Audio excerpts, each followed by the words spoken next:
Uma boa tarde aos irmãos da diretoria executiva, diretores do departamento da Casa Espírita, Lar Fabiano de Cristo, aos abnegados voluntários, trabalhadores do Lar Espírita Assistencial Irmão Fabiano de Cristo, aos irmãos da doutrina espírita, aos frequentadores deste lar amoroso, aos irmãos de outros credos que pertencem, portanto, à nossa querida família universal, o nosso boa tarde e que Jesus abençoe os nossos espíritos nesse instante de prece, que é um alimento indispensável às nossas energias espirituais.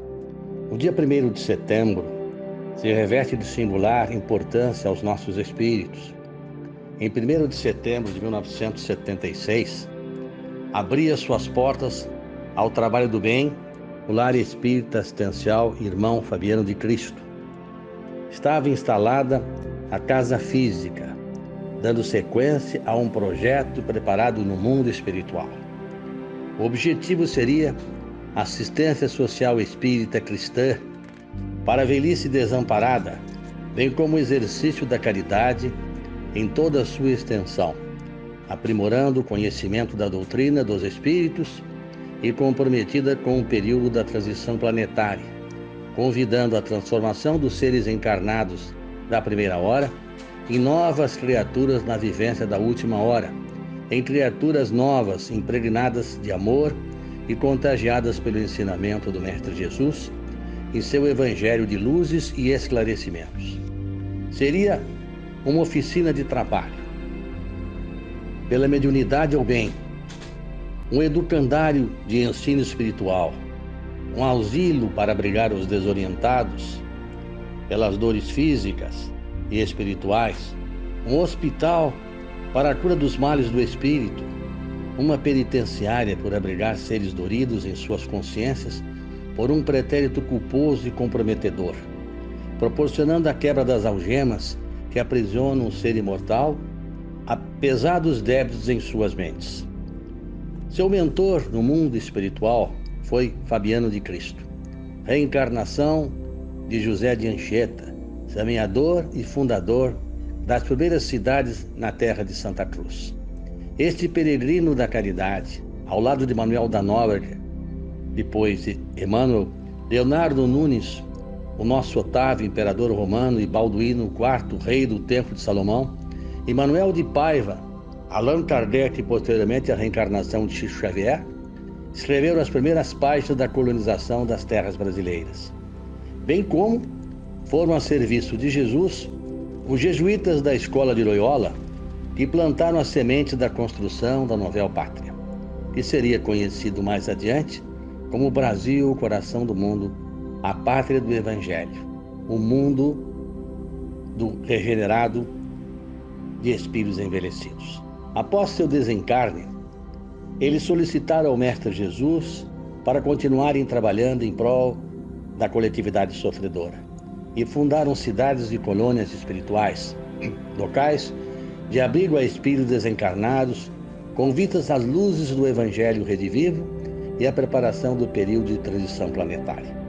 Iniciaram esses processos em 18 de abril de 1757, exatamente na data em que o mundo espiritual confirma dava-se início à transição planetária, que encerrariam seu ciclo de provas e expiações em 18 de abril de 2057, dito por Chico Xavier, e inclusive no programa Pinga Fogo de 1971, na Rede Tupi, e confirmada por Emmanuel. Começou 100 anos antes da codificação do Pentateuco Espírita por Allan Kardec. Teria todo um período através de um ciclo. Um ciclo tem um início, um ciclo tem um meio e um ciclo tem um fim. Quando chega ao final, se aproximando do término, se vive o ápice. E vivemos nesse momento o ápice da transição planetária. Isto tudo não se baseia em interpretações pessoais, isso tudo segue legados de autoridades espirituais, cuja idoneidade, cujo conhecimento, cuja ética, cuja força espiritual deixam para nós os ensinamentos que precisam serem refletidos, meditados e servem como orientação à brisa do conhecimento. O legado de Jesus, que nos deixou o sermão profético e nos disse que mais tarde encaminharia o Consolador prometido, que nós sabemos ser a doutrina dos Espíritos, Qual a maior autoridade espiritual, ética e de conhecimento que pisou na terra além do Mestre Jesus? O legado de João Evangelista, o vidente de Patmos, o seguidor do Mestre Jesus, que escreveu no último livro do Novo Testamento, o Apocalipse, o levantar do véu, espírito arrebatado por Jesus da ilha de Patmos para observar o final de um ciclo que se encerrava. O legado de Allan Kardec, que além do Pentateuco da doutrina espírita são as 5 obras fundamentais, na sua última obra, Os Milagres e Predições segundo o Espiritismo, deixa-nos um legado de muitas orientações. E Chico Xavier, reencarnação de Allan Kardec, o maior brasileiro de todos os tempos, o candidato ao Prêmio Nobel, o médium de Deus, que escreveu 527 obras, como O Caminho da Luz, Justiça Divina, há 2000 anos atrás, 50 anos depois, Brasil, Coração do Mundo, Pátria do Evangelho e outras tantas, sendo que 195 obras tratou sobre a transição planetária.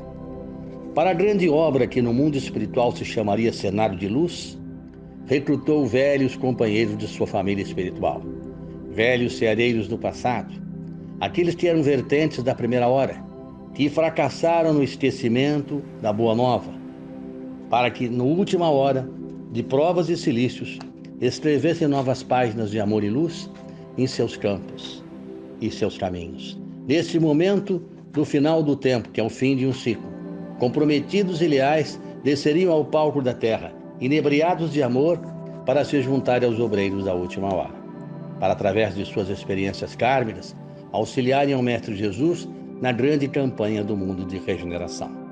No Horto da Esperança, um local abençoado em uma região espiritual, convocada pelo mentor Fabiano de Cristo, junto ao espírito de Otávio, aceitaram participar desta caravana de luz, que em nome do amor resgatariam suas almas sofridas e abririam a velhos companheiros o sedutor convite a um novo mundo regenerado. Eram apenas 8 irmãos que, ousados de esperança, sembrariam os campos terrenos para lançar as sementes da Boa Nova.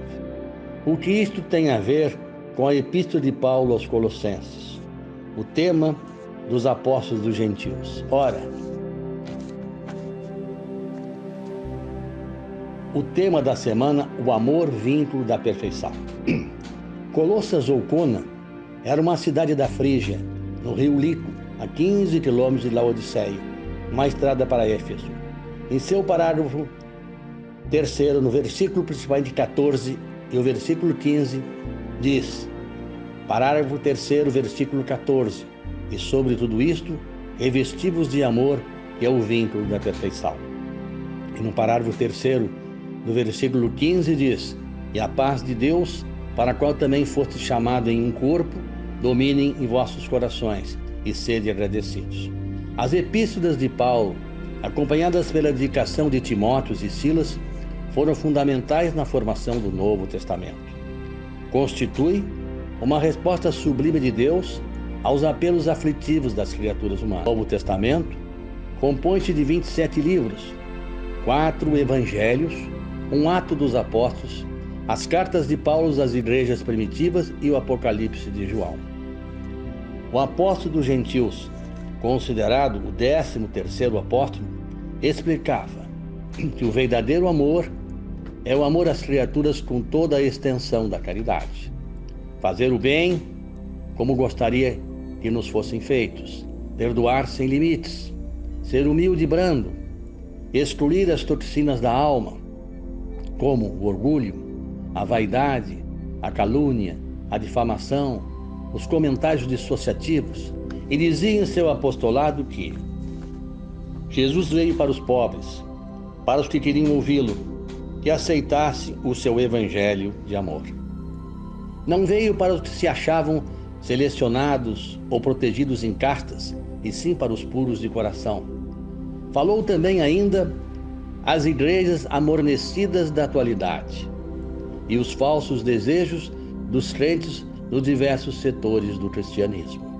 Justificam as nossas intenções, em toda parte há tendências à ociosidade do espírito e às manifestações de menor esforço. Muitos discípulos disputam as prerrogativas de Estado, enquanto outros, distanciados voluntariamente do trabalho justo, suplicam a proteção sobrenatural do céu. Templos e devotos entregam-se gostosamente às situações acomodatícias, preferindo as dominações e os regalos de ordem material. Em Esmírnia, os cristãos são pobres, porém ricos da alma. Em Laodiceia, são ricos de posses, porém pobres de espírito.